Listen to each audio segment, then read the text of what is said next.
What if you could eliminate the moderation struggle forever so that your brain actually craves systematic freedom and you can achieve complete alcohol control without willpower, without white knuckling it, and without social isolation? Stanford neuroscience research reveals a hidden neurochemical war in your brain that makes moderation systematically impossible. But systematic replacement works 98% of the time.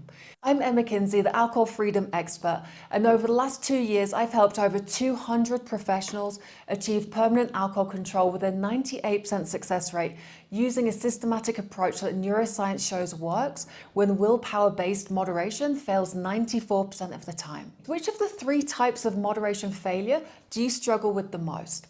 Type 1, the weekend warrior. This means that you can go days without drinking, you have important work to do, you're successful professionally, but the moment that there's a social event, a client dinner or a weekend gathering, your moderation rules completely collapse and you drink more than you planned every single time. Or type 2, the stress responder.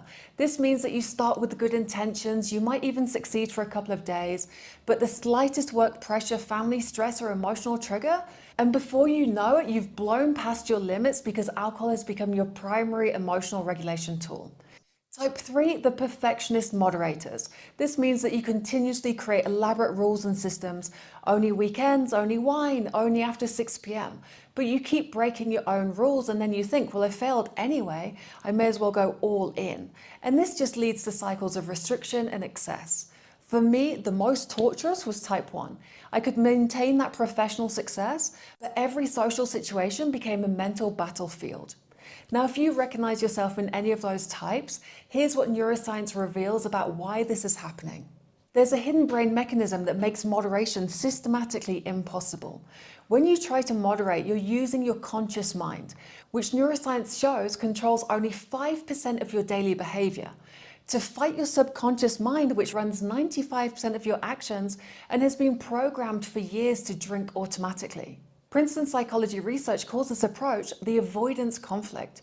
Your dopamine-rich brain regions associated with the reward are pulling you towards alcohol, while your cortisol-rich regions associated with fear are trying to avoid the consequences. Think about this, when you drive to go home, you don't consciously think about every turn, every brake, every decision. It's energy-efficient autopilot. But imagine having to consciously control every single driving decision for the rest of your life. It'd be exhausting, right? That's moderation. You're burning massive cognitive energy trying to consciously control something that's running on neurochemical autopilot. Here's what most people get completely backwards. They think moderation is easier than stopping completely. But neuroscience proves the opposite to be true. But there's an even bigger problem that keeps intelligent, successful people trapped in this cycle. And that's your belief system, which is systematically working against you. Now you might be wondering, what does belief system have to do with brain chemistry? Well, here's the connection. You've been convinced by culture, peer groups, media, that alcohol equates relaxation, celebration. And your brain has created neural pathways that make this feel like a biological fact rather than learnt behavior. I believed this 100%.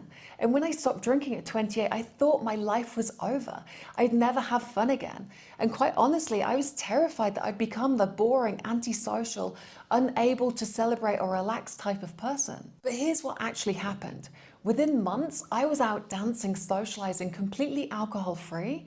And I had this moment where I looked around and realized I was having more fun than people who were drinking. And that's when I understood you don't need alcohol to get any of those benefits. And here's a secret that nobody talks about. They're actually better when you don't have alcohol in your system.